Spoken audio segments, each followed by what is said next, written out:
Welcome to this MDC video for the new drop trap.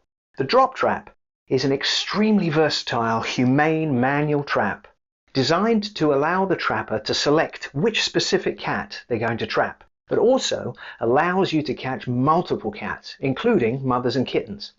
Unlike other MDC traps, the drop trap is literally a manual trap that drops down over the cat as it passes underneath it.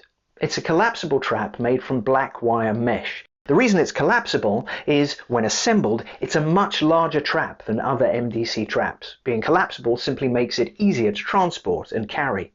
So first, let's look at how we assemble it.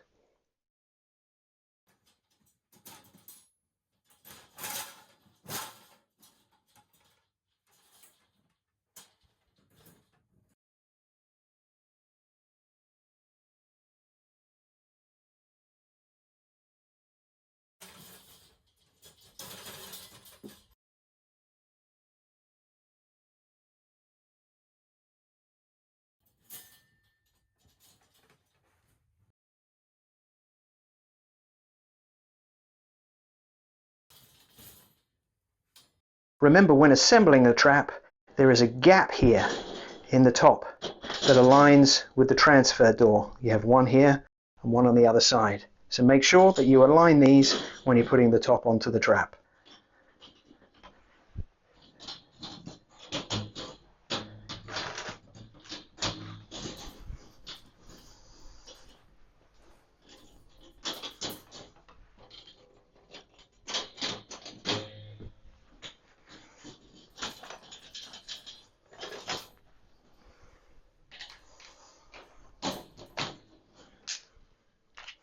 Now let's have a look at the parts of the trap.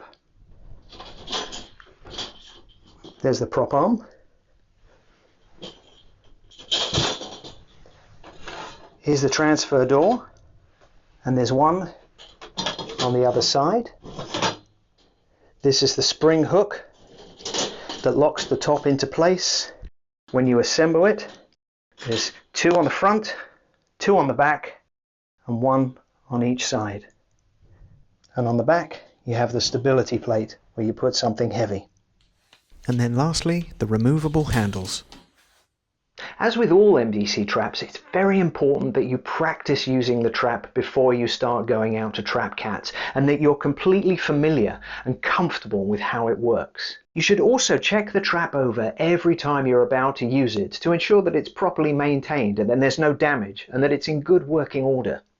The great advantage of a drop trap is that there's no confined space that the cat has to enter. The trap area is open on three sides, and as a result, many cats that would avoid or be hesitant with other traps are far more likely to enter a drop trap. This makes it a particularly useful tool that you can use either as your main trap, capturing multiple cats at the same time, or using it to catch the more hesitant, nervous cats that might avoid other traps.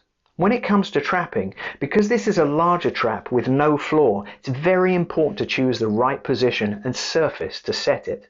You need an area large enough to accommodate not just the trap, but for you to transfer the cats out of the trap once you've caught them. Unlike other traps, you can't just pick this one up and move it to another location once you've caught the cat. The transfer needs to take place at the place of trapping. And because it has no floor, you need to check where you're going to place the trap to make sure that the trap is fully in contact with the ground once the trap is dropped.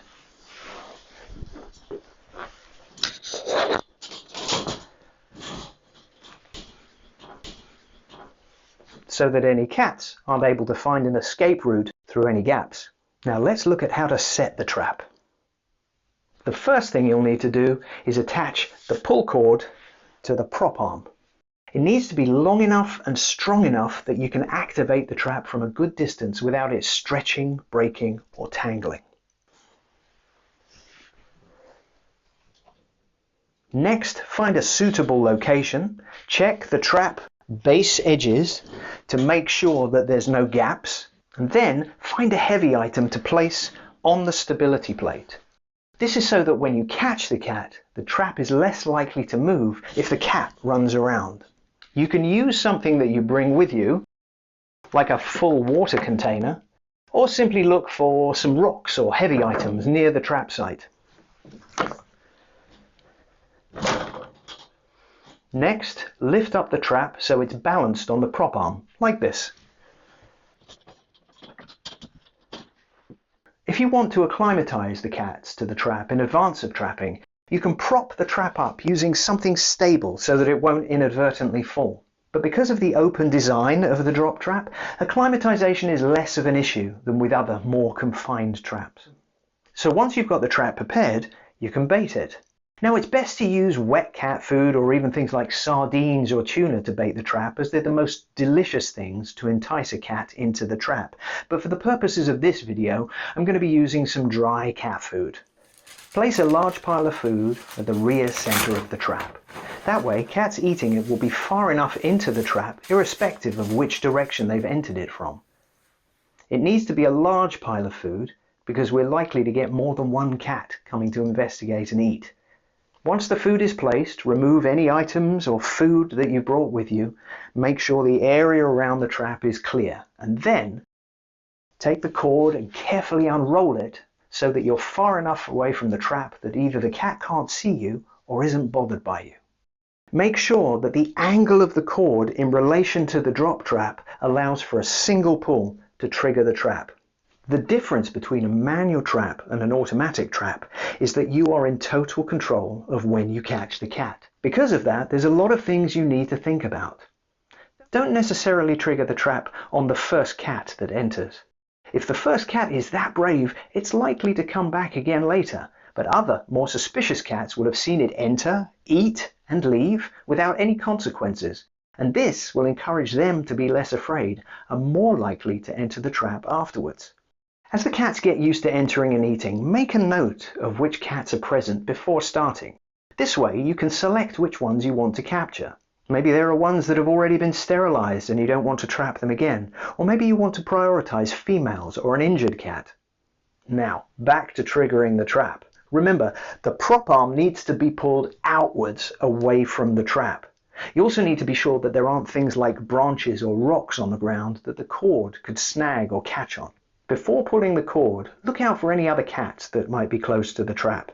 If another cat is watching or approaching the trap, don't pull the cord yet. The cat that's approaching might join the cat that's already inside the trap, and that way you can capture both. Now with the drop trap, another extremely important thing to remember is to make sure that all the cats are fully inside and underneath the trap before you trigger it. When the trap drops, it's the full weight of the trap coming down. So you need to make sure that any cats and their legs and their tails are fully inside the trap footprint. Ideally, you want to wait until the cats are settled into eating with their backs towards you facing the rear of the trap before pulling the cord. Keep the cord slightly loose when the cats are approaching the trap and when they start eating. This way, if the cat steps on or touches the cord, there'll be less risk of triggering the trap by accident. When you're actually preparing to trigger the trap, wind the cord in slowly and gently to get out any excess slack. And when you're ready to pull the cord, do it in one quick movement. But be careful not to trigger the trap too soon by having the cord too tense. Always err on the side of caution. If you're not sure you should trigger the trap, don't. It's always better to leave it than rush the trapping and have the cat escape or frightened. Here's the cat being tempted by the bait. It's approaching the trap, making its way in. Make sure that the cat is all the way inside the trap and has settled down to eat before you pull the cord. Then, when you're ready, pull the cord in one quick move. Now you've caught the cat or cats, you need to cover the trap as quickly as possible to calm the cats down and reduce any stress that they're experiencing. As mentioned before, you need to transfer the cats out of the drop trap right where you've trapped them. Make sure you have enough carriers with you before you start the trapping process. And ideally, have 2 people to safely carry out the transfer process. Using the transfer doors, you need to carefully align the carrier with the door.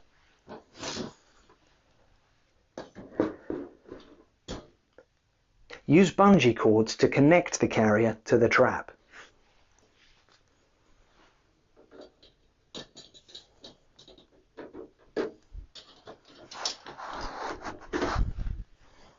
The cats have a lot more space inside of a drop trap, so when they enter the carrier, they might be moving fast and have some inertia. Make sure that one of you is behind the carrier to stop it from moving. Having the trap covered but the carrier uncovered is helpful, as it looks like a possible escape route for the cat. If the cat is reluctant to move from where it is inside the trap, one person can gently lift the cover where the cat is. That way, the cat is likely to move away from that area and hopefully towards the carrier. If once you have one or more cats in the carrier, but still have other cats inside the trap, make sure to close the transfer doors before moving the carrier away. Then just align the next carrier and repeat the process for the remaining cat or cats. Don't rush the process of moving cats from the trap to the carrier. It requires calmness and patience. Always remember that ensuring the cat's welfare is the most important thing throughout the entire trapping process. For more guidance and advice on how to transfer from a trap to a carrier, you can check out MDC's other video in this series. Once you finish the trapping and the transferring, it's time to disassemble the drop trap.